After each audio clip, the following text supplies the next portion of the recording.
दोस्तों, स्वागत है हमारे चैनल के एक और ताज़ा और धमाकेदार वीडियो में। आज हम बात करने वाले हैं एक ऐसी फिल्म की जिसे सालों तक रिलीज ही नहीं होने दिया गया, जिसका टाइटल बदला गया। सीबीएफसी ने 100 से भी ज्यादा कट लगाए और जब किसी तरह ओटीटी पर रिलीज हुई तो सिर्फ 48 घंटे के अंदर वहां से भी हटा दी गई। लेकिन आखिर इस फिल्म में ऐसा क्या था जिससे इसे बार बार लोगों तक पहुंचने से रोका गया? क्योंकि यह सिर्फ एक फिल्म नहीं बल्कि 90 से 95% सच्ची घटनाओं पर आधारित एक ऐसी कहानी है जो पंजाब के उस काले दौर की सच्चाई दिखाती है जब इंसाफ देने वाली पुलिस ही लोगों के लिए सबसे बड़ा डर बन चुकी थी। वीडियो शुरू करने से पहले अगर आपने अभी तक हमारे चैनल को सब्सक्राइब नहीं किया है तो अभी कर दीजिए, और अगर वीडियो पसंद आए तो इसे लाइक जरूर करें, अपने दोस्तों के साथ शेयर करें। तो बिना किसी देरी के चलिए शुरू करते हैं इस फिल्म की पूरी कहानी। साल 1995 का पंजाब। लोग पुलिस से ही डरते थे क्योंकि इंसाफ देने वाला सिस्टम ही अत्याचार कर रहा था। एक रात पुलिस की जीप सुनसान इलाके में पहुंचती है। जीप में मौजूद पुलिसकर्मी और अधिकारी शराब पीते हुए हंसी मजाक कर रहे होते हैं। बातचीत के दौरान सविंदर की शादी और उसके इंस्पेक्टर बनने की शर्त का भी जिक्र होता है। कुछ देर बाद जीप एक सुनसान जगह रुकती है। पुलिस कैदियों को नीचे उतारती है और बिना किसी पूछताछ या अदालत के उन्हें गोलियों से मार देती है। जो जिंदा बचते हैं उन्हें भी खत्म कर दिया जाता है। सबूत मिटाने के लिए उनकी लाशें सतलुज नदी में फेंक दी जाती हैं। इन्हीं पुलिस वालों में सतनाम नाम का एक पुलिसकर्मी भी है जो बाकी लोगों की तरह खुश नहीं बल्कि अंदर से टूटा हुआ सब कुछ चुपचाप देख रहा होता है। अब कहानी के मुख्य किरदार जसवंत सिंह की एंट्री होती है। वो एक ईमानदार बैंक कर्मचारी है और मानवाधिकार के मामलों में भी सक्रिय रहता है। उसकी पत्नी पम्मी लाइब्रेरी में काम करती है और दोनों सादगी भरी जिंदगी जीते हैं। एक दिन एक बुजुर्ग दंपति जसवंत के पास अपने लापता बेटे की मदद मांगने आते हैं। जसवंत उन्हें पुलिस में गुमशुदगी की रिपोर्ट दर्ज कराने की सलाह देता है, लेकिन उनकी बेबसी उसके मन में रह जाती है। इसी दौरान पम्मी का फोन आता है। वह बताती है कि जसवंत के दोस्त कृपाल की माँ गुरपेज, जो अपने बेटे की तलाश में पुलिस थानों के चक्कर लगा रही थी, अब खुद भी लापता हो गई हैं। ये सुनते ही जसवंत तुरंत कृपाल के घर पहुंच जाता है। 6 महीने पहले की याद जसवंत के सामने ताजा हो जाती है। उस रात गुरपेज रोती हुई उसके घर आई थी और बताया था कि कृपाल के साथ कुछ हो गया है। जसवंत तुरंत वहां पहुंचा, लेकिन सड़क पर अपने दोस्त कृपाल की खून से लथपथ लाश देखकर पूरी तरह टूट गया था। वर्तमान में उसे पता चलता है कि गुरपेज भी लापता है। सबसे पहले वो अपने पुलिस वाले दोस्त सतनाम के घर जाता है, लेकिन पता चलता है कि वो सरकारी काम से बाहर गया हुआ है। इसके बाद जसवंत पुलिस स्टेशन पहुंचता है, जहां गुरपेज की तलाश की बजाय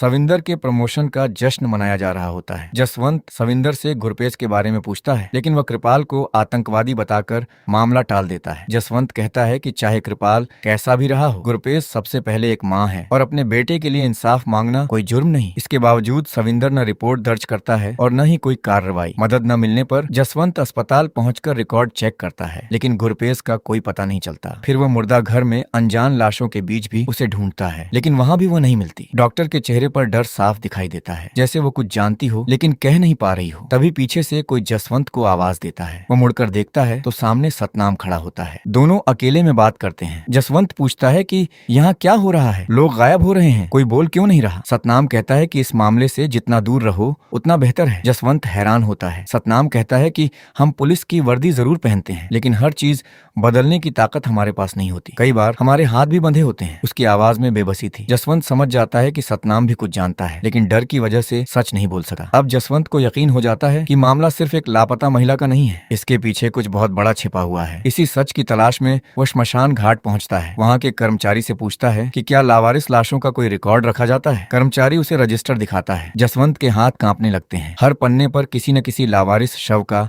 अंतिम संस्कार दर्ज था। कहीं पहचान अज्ञात लिखा था, कहीं दहशत फैलाने वाला। लेकिन सबसे डराने वाली बात यह थी कि कई लाशों को परिवार वालों को बताए बिना ही जला दिया गया था। और तभी जसवंत की नजर एक नाम पर रुक जाती है। रजिस्टर में गुरपेज का नाम दर्ज था। सांस रुक जाती है। अब समझ आता है कि गुरपेज सिर्फ लापता नहीं हुई थी, उसे खत्म कर दिया गया था और लावारिस बताकर उसका अंतिम संस्कार कर दिया गया था। पूरा खेल सामने खुलने लगा। पहले लोगों को उठाया जाता है, फिर उन्हें गायब किया जाता है, बाद में उन्हें दहशत फैलाने वाला या लावारिस बताकर जला दिया जाता है ताकि उनके होने का हर निशान मिट जाए। जसवंत सीधे सतनाम के पास पहुंचता है। कहता है कि श्मशान घाट के रजिस्टर में गुरपेज का नाम लिखा है। सिर्फ वही नहीं, पूरा रजिस्टर ऐसे नामों नामों से भरा पड़ा है। अब सतनाम चुप नहीं रह पाता। वह सच बताता है जो सुनकर रूह कांप जाए। सतनाम बताता है कि कृपाल की मौत के बाद गुरपेज हर रोज पुलिस थाने जाती थी। वह बस ये जानना चाहती थी कि उसके बेटे के साथ सच में क्या हुआ। एक दिन वह पुलिस की जीप के सामने खड़ी हो गई। रो रो कर अपने बेटे के बारे में पूछती रही। बार बार कहती रही कि मुझे मेरा बेटा वापस चाहिए, कम से कम ये तो बता दो कि उसके साथ क्या हुआ। लेकिन उसकी यह जिद उनके लिए परेशानी बन गई। गुरपेज उनके लिए खतरा बन चुकी थी। सविंदर और उसके आदमी उसे सुनसान जगह पर ले गए और फिल्म की शुरुआत में जो एनकाउंटर दिखाया गया था, जिसमें कई लोगों को गोली मारकर नदी में फेंका गया था, उसी एनकाउंटर में गुरपेज भी थी। उसे भी वहीं मार दिया गया। लेकिन कहानी यहाँ खत्म नहीं होती। गोली लगने के बाद गुरपेज को पोस्टमार्टम के लिए अस्पताल भेजा गया। वहाँ डॉक्टर ने देखा कि गुरपेज की सांसें अभी भी चल रही हैं। वह पूरी तरह मरी नहीं थी। ये सुनकर पुलिस वाले घबरा गए। वो उसे वापस ले गए और इस बार उसकी सांस हमेशा के लिए बंद कर दी। कुछ देर बाद उसकी लाश को दोबारा अस्पताल लाया गया। डॉक्टर सब समझ गई थी, लेकिन बोलने की हिम्मत किसी में नहीं थी, क्योंकि सबको पता था कि इस सिस्टम के खिलाफ बोलने का अंजाम क्या होता है। ये सुनकर जसवंत अंदर से हिल जाता है। वह सतनाम से पूछता है कि जब सब पता है तो नौकरी छोड़ क्यों नहीं देते। सतनाम दर्द भरी मुस्कान के साथ जवाब देता है कि उसने कोशिश की थी, लेकिन पुलिस की नौकरी पाना जितना मुश्किल है, उससे कई गुना मुश्किल उसे छोड़ना है। कोई इस्तीफा देने की कोशिश करे तो बात ऊपर तक जाती है। फिर या तो वह पुलिस वाला गायब हो जाता है या उसकी मौत की खबर आती है। जसवंत समझ जाता है कि डर सिर्फ आम लोगों के मन में नहीं है, कई ईमानदार पुलिस वाले भी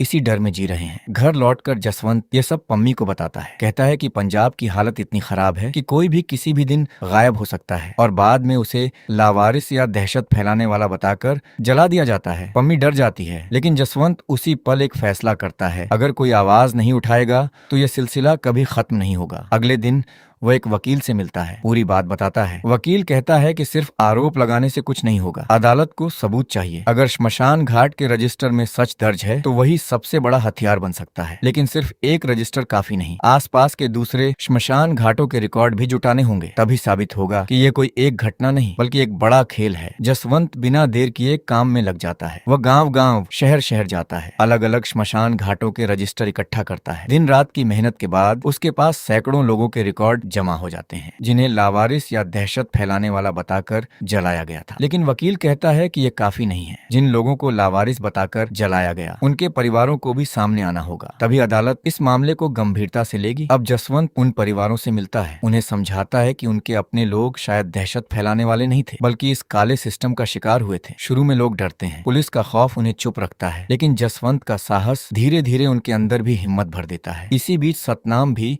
चुपचाप जसवंत की मदद करता रहता है। वह सरकारी फाइलों से कुछ ऐसे नाम निकालता है जो इस केस को और मजबूत बना सकते थे। पुलिस स्टेशन के अंदर से मिसिंग रिपोर्ट, एफआईआर और कई गोपनीय दस्तावेज भी जसवंत तक पहुंचने लगते हैं। जसवंत अब हर सबूत को सिर्फ इकट्ठा ही नहीं करता, उसका रिकॉर्ड भी रखता है, ताकि भविष्य में कोई गवाह अपने बयान से मुकर जाए तो भी सच्चाई हमेशा के लिए सुरक्षित रहे। अब जसवंत के हाथ ऐसे सुराग लगने शुरू हुए जो पूरे सिस्टम की सच्चाई दुनिया के सामने ला सकते थे। आखिरकार कई परिवार गवाही देने को तैयार हो जाते हैं। अदालत के सामने रजिस्टर, दस्तावेज और पीड़ित परिवारों की बात रखी जाती है। पहली बार इस मामले को गंभीरता से लिया जाता है। लंबी सुनवाई के बाद अदालत इस मामले को औपचारिक रूप से दर्ज करने का आदेश दे देती है। जसवंत की लड़ाई अब सिर्फ एक परिवार की नहीं रही, ये पूरे पंजाब में दबा दिए गए हजारों सच की लड़ाई बन चुकी थी। मामला बड़ा होता है, गूंज सरकार तक पहुंचती है, मीडिया सवाल पूछने लगती है, लोग पूछने लगते हैं कि आखिर इतने लोग गायब कैसे हो रहे हैं। लेकिन सत्ता में बैठे लोग सच स्वीकार करने के बजाय उसे दबाने की कोशिश करते हैं। मुख्यमंत्री और बड़े अधिकारी बयान देते हैं कि पुलिस के खिलाफ कोई ठोस सबूत नहीं मिला, और फिर एक ऐसा फैसला होता है जो हालात को और खतरनाक बना देता है। डीसीपी सुरजीत सिंह सुग्गा को उसी इलाके का एसएसपी बना दिया जाता है जहां जसवंत काम कर रहा था, यानी जिस अधिकारी पर सवाल उठ रहे थे उसी को और ज्यादा ताकत दे दी गई। सुग्गा के आते ही हालात और बिगड़ने लगते हैं, लोगों के गायब होने की घटनाएं बढ़ने लगती हैं, श्मशान घाटों के रजिस्टर नए नामों से भरते जाते हैं। जसवंत खुलकर मांग करता है कि सुरजीत सिंह सुग्गा के खिलाफ निष्पक्ष जांच हो और पूरे मामले की सीबीआई जांच कराई जाए। जब सरकार सुनने को तैयार नहीं होती तो जसवंत एक और बड़ा कदम उठाता है। वह भारत छोड़कर विदेश जाता है, वहां बसे लोगों के सामने पूरे मामले की सच्चाई रखता है, बताता है कि पंजाब में किस तरह लोगों को उठाकर गायब किया जा रहा है और बाद में उन्हें लावारिस बताकर श्मशान घाटों में जला दिया जाता है। यहाँ एक और बड़ा खुलासा होता है। दस्तावेजों और जांच के आधार पर सामने आता है कि यह संख्या सिर्फ 2-4 हजार तक सीमित नहीं है। पूरे पंजाब में लगभग 25,000 लोगों के लापता होने की आशंका जताई जाती है। इतनी बड़ी संख्या सुनकर हर कोई सन्न रह जाता है। अब यह मामला सिर्फ भारत तक सीमित सीमित नहीं रहता, अंतर्राष्ट्रीय स्तर पर भी इसकी चर्चा होने लगती है। लेकिन जब जसवंत भारत लौटता है तो कुछ लोग उस पर सवाल उठाने लगते हैं कि उसने विदेश जाकर देश की बदनामी की है। जसवंत का जवाब सिर्फ इतना होता है कि मैंने अपने देश की नहीं, यहाँ हो रहे अपराधों की सच्चाई दुनिया को दिखाई है। कनाडा से लौटकर जसवंत उन हजारों लोगों की आवाज बन चुका होता है जिनकी आवाज पहले से दबा दी गई थी। जितनी बड़ी उसकी लड़ाई होती जाती है उतना ही बड़ा खतरा उसके सिर पर मंडराता है। सरकार उसे सुरक्षा देने की बात करती है लेकिन जसवंत मना कर देता है। वो कहता है कि अगर सुरक्षा देनी है तो मुझे मत दीजिए, उन लोगों को दीजिए जो हर दिन गायब हो रहे हैं, उन परिवारों को दीजिए जो हर सुबह इस डर में जीते हैं कि शाम तक उनका अपना इंसान वापस आएगा या नहीं। वह अपने कार्ड छपवाता है और हर गांव में बांटता है। लोगों से बस एक बात कहता है कि अगर आपका कोई अपना लापता हो जाए तो सबसे पहले मुझे खबर करना, मैं आखिरी सांस तक उसे ढूंढने की कोशिश करूंगा। जसवंत की हर गतिविधि पर पुलिस की नजर है। रात दिन उसके घर के बाहर पुलिस तैनात रहती है, लेकिन जसवंत डरने के बजाय सुबह उन पुलिस वालों के लिए खुद चाय लेकर आता है। मुस्कुराकर कहता है कि रात भर जागे हो, पहले चाय पी लो। इधर सुग्गा को पता चलता है कि जसवंत के पास कुछ अहम जानकारियां सतनाम ने पहुंचाई थी। एक रात सुग्गा अपने आदमियों के साथ सतनाम के घर पहुंचता है। घर में सतनाम के साथ उसका पूरा परिवार मौजूद है। उस रात इंसानियत की सारी सीमाएं पार कर दी जाती हैं। सुग्गा के लोग सतनाम और उसके पूरे परिवार को मार देते हैं। जब यह खबर जसवंत तक पहुंचती है तो वह अंदर से टूट जाता है। जिस इंसान ने सच का साथ दिया उसका पूरा परिवार खत्म कर दिया गया। जसवंत जानता था कि इसके पीछे कौन है, लेकिन अदालत में सिर्फ शक नहीं चलता, वहाँ सबूत चाहिए। इसी बीच पंजाब की राजनीति में एक और बड़ा धमाका होता है। मुख्यमंत्री का काफिला जा रहा होता है, सुरक्षा खड़ी है। तभी एक कांस्टेबल मुख्यमंत्री की गाड़ी के पास पहुंचता है और अगले ही पल जोरदार ब्लास्ट होता है। धुआं, चीखें और अफरा तफरी फैल जाती है। इस धमाके में मुख्यमंत्री समेत कई लोगों की मौत हो जाती है। अब आईपीएस अधिकारी बिटा पर सवाल उठने लगते हैं क्योंकि मुख्यमंत्री की सुरक्षा की जिम्मेदारी उसके पास थी। मीडिया और जनता जवाब मांगने लगते हैं। बिट्टा पर दबाव बढ़ता जाता है। इस सब के बीच एक दिन जसवंत अपने घर के बाहर खड़ा कार साफ कर रहा होता है। सब कुछ सामान्य लग रहा होता है। तभी एक लाल रंग की ओमनी वैन उसके घर के बाहर आकर रुकती है। दरवाजा खुलता है और कई लोग तेजी से बाहर निकलते हैं। इससे पहले कि जसवंत कुछ समझ पाए वह उसे पकड़ लेते हैं। उसके साथ ही संजीव उन्हें रोकने की कोशिश करता है, चिल्लाता है, उनके पीछे भागता है। जसवंत मदद के लिए चिल्लाता रहता है, लेकिन वह वैन वहां से निकल जाती है। वैन के पीछे एक पुलिस की जीप भी चल रही थी। पड़ोस में मौजूद एक महिला ने यह सब देखा, लेकिन डर के मारे एक शब्द नहीं बोल पाई। जिस पंजाब में जसवंत दूसरों के गायब होने के खिलाफ लड़ रहा था, उसी पंजाब में वह खुद लापता हो चुका था। जसवंत के गायब होने की खबर आग की तरह फैल जाती है। पम्मी हार मानने वालों में से नहीं है। वह सरकार, पुलिस और प्रशासन पर लगातार दबाव बनाती है। उसकी बस एक मांग है, उसे उसका पति चाहिए। वह सीधे कोर्ट पहुंचती है। कोर्ट पुलिस को सख्त आदेश देता है, 1 हफ्ते के अंदर जसवंत को ढूंढो, नहीं तो पूरा केस सीबीआई को सौंप दिया जाएगा। लेकिन 2 महीने बीत जाते हैं, न जसवंत मिलता है न उसकी कोई खबर आती है। आखिरकार मामला सीबीआई को सौंप दिया जाता है। जांच की जिम्मेदारी मिलती है सीबीआई अधिकारी समुद्र सिंह को। वह सबसे पहले पम्मी के घर पहुंचता है। जसवंत के बारे में हर छोटी बड़ी बात जानने की कोशिश करता है। पम्मी 2 गवाहों के नाम बताती है, संजीव और शबनम। ये वही लोग थे जिन्होंने जसवंत को आखिरी बार देखा था। समुद्र सिंह दोनों से पूछताछ करता है। शबनम ज्यादा मदद नहीं कर पाती क्योंकि उसने चेहरे साफ नहीं देखे थे, लेकिन संजीव ने सब कुछ करीब से देखा था। वो बताता है कि जसवंत को उठाने वाले कोई आम अपराधी नहीं थे, वे तरन तारण पुलिस स्टेशन के पुलिसकर्मी थे, कुछ सब इंस्पेक्टर, कुछ कांस्टेबल। संजीव कुछ नाम भी बता देता है। समुद्र सिंह उन पुलिस वालों को हिरासत में लेकर पूछताछ शुरू करता है, लेकिन यहाँ एक अजीब बात सामने आती है। हर पुलिस वाले का बयान लगभग एक जैसा था, शब्द तक एक जैसे। न किसी के चेहरे पर डर था, न आवाज में घबराहट, जैसे सबको पहले से सिखा दिया गया हो कि क्या बोलना है। समुद्र सिंह समझ जाता है कि झूठ बहुत सोच समझकर तैयार किया गया है। इसके बाद वो लाल रंग की ओमनी वैन के मालिक तक पहुंचता है। वैन मालिक बताता है कि वो गाड़ियां किराए पर देता है और हर किराए का रिकॉर्ड रखता है, लेकिन उस दिन का कोई रिकॉर्ड नहीं है क्योंकि जब पुलिस वाले या बड़े अधिकारी गाड़ी लेते हैं तो रजिस्टर में कुछ नहीं लिखा जाता। जांच आगे बढ़ती है और समुद्र सिंह को पता चलता है कि वही लाल ओमनी वैन सविंदर की शादी में भी मौजूद थी। समुद्र सिंह अपनी टीम के साथ उस शादी में पहुंच जाता है। जश्न का माहौल है, लेकिन सीबीआई को देखकर सभी घबरा जाते हैं। सविंदर को हिरासत में लिया जाता है। पूछताछ में सविंदर कहता है कि उस दिन वह अपने वरिष्ठ अधिकारी कहर सिंह की निगरानी में ड्यूटी पर था। समुद्र सिंह समझ जाता है कि ये भी सच नहीं बोल रहा। अब उसे एक ऐसे सबूत की जरूरत थी जो सबकी झूठी कहानी तोड़ सके। वह कहर सिंह से मिलने जाता है। पूछताछ में कहर सिंह एक बड़ी बात बताता है। वह कहता है कि उसे कांग पुलिस स्टेशन के लॉकअप में रखा गया था और ठीक बगल वाली कोठरी में जसवंत सिंह बंद था। कहर सिंह ने अपनी आंखों से देखा था कि एसएसपी सुरजीत सिंह सुग्गा वहां आया और उसने जसवंत को बेरहमी से पीटना शुरू किया। बाद में सुग्गा और बाकी पुलिस वाले वहां से चले गए, लेकिन एक आदमी वहीं रुका था। उसी ने बाद में कहर सिंह को खाना दिया था। कहर सिंह को उस आदमी का नाम याद नहीं आता, लेकिन एक पहचान बताता है। उस आदमी की आंखें हरे रंग की थीं। ये छोटी सी बात सीबीआई के लिए बहुत बड़ा सुराग बन जाती है। समुद्र सिंह सीधे सुग्गा से से मिलता है, पूछता है कि उस दिन वो कहाँ था। सुग्गा पूरे आत्मविश्वास के साथ कहता है कि वह उस दिन चंडीगढ़ में था। उसके चेहरे पर जरा भी डर नहीं है, जैसे उसे भरोसा हो कि सिस्टम आज भी उसके साथ है। समुद्र सिंह आराम से कहता है कि यह मामला अब ज्यादा दिन नहीं चलेगा, सच जल्द ही सामने आएगा। इसके बाद समुद्र सिंह पम्मी से मिलता है और बताता है कि अब उसके पास 3 चश्मदीद गवाह हैं। पम्मी के मन में पहली बार उम्मीद की एक किरण जगती है, लेकिन उसी रात सुग्गा पम्मी के घर पहुंच जाता है। दिवाली का समय था, चारों तरफ रोशनी थी, लेकिन पम्मी के दरवाजे पर अंधेरा खड़ा था। सुग्गा पटाखे और मिठाइयां लेकर आता है, बच्चों को तोहफे देता है, लेकिन ये कोई तोहफा नहीं था, ये एक खुली धमकी थी। वो मुस्कुराकर कहता है कि मैंने बहुत लोगों को मारा है, लेकिन जसवंत को हाथ भी नहीं लगाया। अगर पुलिस के खिलाफ शिकायत वापस ले लो तो हम उसे ढूंढकर तुम्हारे पास ले आएंगे। लेकिन पम्मी नहीं डरती, वह जवाब देती है कि मुझे शिकायत वापस नहीं लेनी। जसवंत सिर्फ अपने लिए नहीं, उन हजारों परिवारों के लिए लड़ रहा था जिनके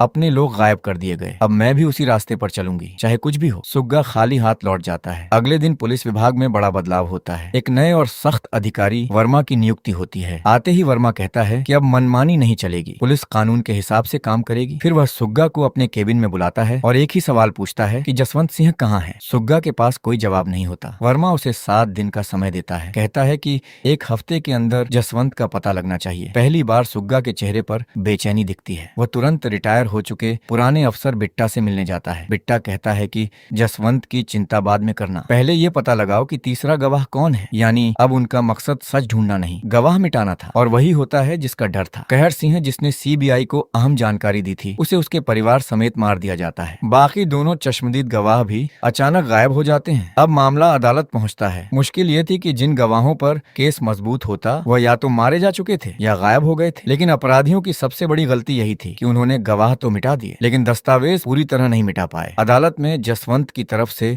वकील मजबूती से खड़ा होता है। वह श्मशान घाट के रजिस्टर, सरकारी रिकॉर्ड, पोस्टमार्टम से जुड़े कागज और वे सभी दस्तावेज पेश करता है जिन पर पुलिस अधिकारियों के दस्तखत मौजूद थे। इन रिकॉर्डों में साफ लिखा था कि हजारों लोगों को लावारिस या दहशत फैलाने वाला बताकर जला दिया गया, जबकि उनके परिवार आज भी उन्हें तलाश रहे हैं। वकील अदालत को बताता है कि यह कोई 1-2 घटना नहीं है, ये सालों से चल रहा एक संगठित खेल है। बेगुनाह लोगों को उठाया गया, गायब किया गया और उनकी पहचान मिटा दी गई। और जसवंत सिंह को भी इसीलिए गायब किया गया क्योंकि वह इस सच को दुनिया के सामने ला रहा था। अदालत सारे दस्तावेजों को गंभीरता से सुनती है। आदेश आता है कि एसएसपी सुरजीत सिंह सुग्गा के साथ 5 पुलिस अधिकारियों को सस्पेंड किया जाए। सालों से दबा हुआ सच अब अदालत के सामने आने लगा था। पहली बार लग रहा था कि शायद इंसाफ की शुरुआत हो चुकी है। इसके बाद समुद्र सिंह सुग्गा से मिलता है और याद दिलाता है कि उसने पहले ही कहा था कि मामला जल्द खत्म होने वाला है। सुग्गा अब टूटने लगता है। वो बहुत शराब पीता है, बार बार बिट्टा को फोन करता है, लेकिन बिट्टा फोन नहीं उठाता। आखिरकार जब उठाता है तो मदद की जगह बस बहाने बनाता है। जिस आदमी के लिए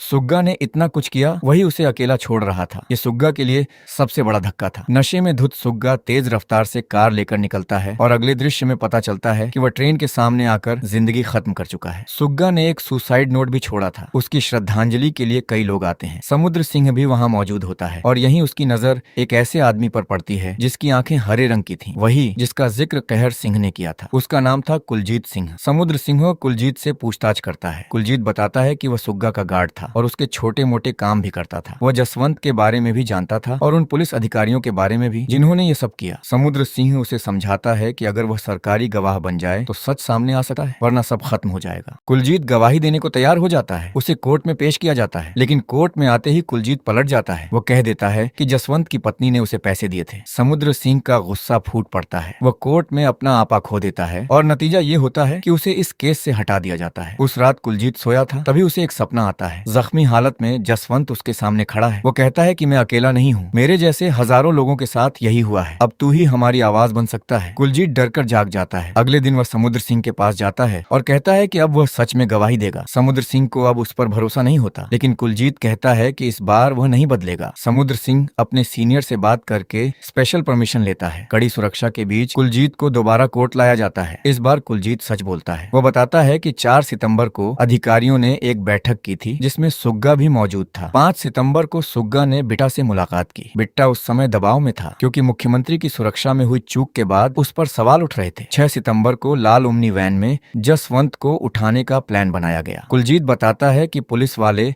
जसवंत से बहुत नाराज थे क्योंकि वह उनके काम में सबसे बड़ी रुकावट बन चुका था। जसवंत को उसके घर के बाहर से उठाया गया और कांग पुलिस स्टेशन ले जाया गया। वहीं बगल वाली कोठरी में कहर सिंह बंद था। सुग्गा आया और जसवंत को बेरहमी से पीटा। इसके बाद जसवंत को एक खुफिया ठिकाने पर ले जाया गया। वहाँ हर पुलिस अधिकारी भी उसे पीट रहा था। वो अधमरा हो चुका था, लेकिन उसने एक बार भी यह नहीं कहा कि वो पीछे हट जाएगा। फिर उसे बिट्टा के पास ले जाया गया। बिट्टा के सामने भी जसवंत नहीं झुका। इसके बाद उसे तरन तारण पुलिस स्टेशन ले जाया गया। उस समय कुलजीत भी उसके साथ था। कुलजीत ने उसे समझाया कि केस वापस ले लीजिए, नहीं तो ये लोग आपको खत्म कर देंगे। लेकिन जसवंत शांत आवाज में बोला कि हर अंधेरे के बाद रोशनी आती है, मैं उसी रोशनी का हिस्सा बनना चाहता हूँ। शायद जसवंत को पता था कि उसका अंजाम क्या हो सकता है, लेकिन फिर भी पीछे हटने को तैयार नहीं था। कुछ देर बाद सुग्गा और बाकी पुलिस अधिकारी वहाँ आए। कुलजीत को पानी लाने के बहाने बाहर भेज दिया गया और फिर सुग्गा ने जसवंत सिंह को मार दिया। कोर्ट में यह सच सुनकर पम्मी टूट जाती है। अब तक उसके मन में कहीं न कहीं एक उम्मीद थी कि शायद जसवंत जिंदा हो, शायद एक दिन वह वापस लौट आए, लेकिन अब सच सामने था। कुलजीत बताता है कि जसवंत की लाश को सतलुज नदी के पास लाया गया और वहाँ फेंक दिया गया ताकि उसका कोई निशान न मिले। फिल्म के आखिर में बताया जाता है कि